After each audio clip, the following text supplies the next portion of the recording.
Hey guys, I'm excited to share with you one of my favorite books by my favorite author, David Walliams, called The Creature Choir.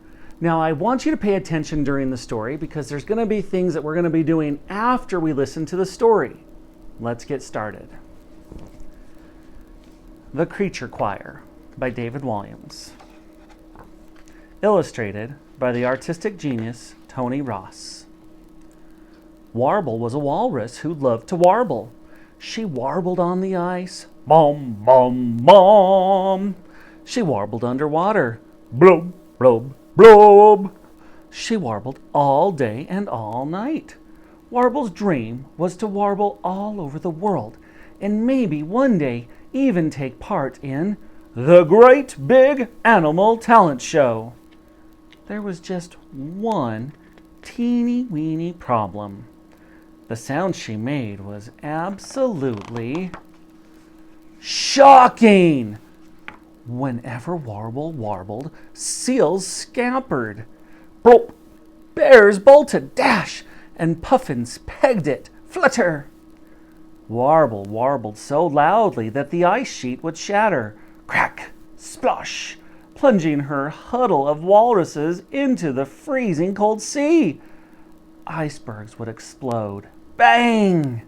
Pelting everybody with ice cubes. Bash! Bosh! Bish! The huddle couldn't take any more. The biggest, fattest one bellowed, "No more warbling, Warble!" "But," she pleaded. "No buts! When you warble, it is awful!" "But warbling makes me happy. Please, can I warble some more?" "No!" The whole huddle joined in the chorus of no's, except one. Warble's friend, the littlest walrus, stuck up for her friend. "But Warble loves to warble. She lives to warble. Warble must warble." "No, no warbling. Warbling strictly forbidden. Warbling free zone. No, no." Not warbling made Warble sad. One morning, the sun was shining and Warble just couldn't help herself. Warble warbled like never before. Bom, bom, bom. Warble warbled so loudly she caused an avalanche. Whoosh! Everybody was buried in deep, deep snow. The avalanche was the final straw. That night, while Warble was warbling in her sleep, the huddle made their escape. "No one make a sound," hissed the biggest, fattest one. "Now follow me." "Where on earth are we going?" asked the littlest one. "As far away from Warble as we can go. The Antarctic." "But—" "Son," I said, "follow me." They all tip-flippered across the ice, and one by one plopped into the water. Plop, plop, plop. The littlest one took a last look at his friend. "Never stop warbling, Warble," before disappearing off into the inky sea. When Warble woke up the next morning, she was all alone on the ice. "Hello!" she called out sorrowfully. "Is anybody there?" Silence. Now all she had to keep her company was her warble. So Warble warbled, bom, bom, bom. Her warble was heard miles away by a moose. He too was all alone, having been abandoned by his herd for his monstrous mooing. On hearing Warble's warble, he began to moo. Moo, moo, moo. He galloped across the ice to find her. They sang their hearts out. Bom, bom, moo, bom, bom, moo. This duet was heard miles away by another lonely creature, a snorting snow hare. "Oh my goodness, they sound even more horrendous than me," she snorted. Snort, snort, snort. The snow hare's thunderous snorts had sent her drove of hares fleeing. She bounced towards the pair to join them. "Bom, moo, snort," they sang together, They were now a trio. But not for long. Soon, so many creatures joined them that it was a choir. The creature choir.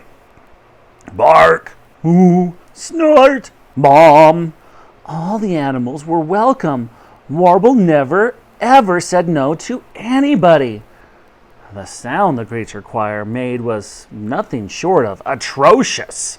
Quack, hoot, roar, honk, hee-haw. But their joy when they sang together was a thing of wonder. The smiles on their faces could light up all the dark. Just as Warble had dreamed, the choir had begun performing all over the world. They sang in forests where they toppled tall trees, donk. They sang on mountaintops, triggering thunder and lightning, kaboom! And they sang in deserts, starting sandstorms, whoosh, bomb, roar, woo, hee-haw, snort, hoot, bark, quack, buzz, trumpet, chirp. Still the choir grew bigger and bigger and bigger. The creature choir sang all around the world. Now Warble thought they were ready for the great big animal talent show. This year it was happening at the Antarctic. On the day the choir arrived for the competition, all the creatures became nervous. They only sang for the joy of it, not because they thought they were the best. They knew they were the worst. So they looked on with trepidation as an elephant still sang opera. And a king penguin delighted all the animals with a selection of show tunes. Finally, it was the creature choir's turn. Warble calmed everyone's nerves by telling them, "Don't worry about being good or bad. Just sing and be happy." They all nodded and began. Bomb, moo, snort, bark, quack, roar, ah, hoot, honk, buzz, trumpet, chirp. The smiles on their faces delighted everyone, even if the noise they made was dreadful. So dreadful that the choir caused a colossal wave, whoosh, which swept the audience of animals off the ice, splash, among those clambering back on. Warble spotted some familiar, if wet, faces, her huddle of walruses. When the creature choir finally finished their song, there was silence. Then the littlest walrus began clapping. Before all the walruses rose up their flippers and burst into wild applause. Flip, flap, flop. The whole crowd went wild. There was no question about it. The creature choir were the winners of the great big animal talent show. Hooray! "We've all missed you and your warbling, Warble," said the littlest one. "I am sorry we left you all alone," said the biggest, fattest one, a tear welling in his eye. "Please, can we join your creature choir?" The whole huddle smiled hopefully, and all eyes turned to Warble. "Yes!" she cried. Warble's favorite word was spelled out in the sky by all the creatures.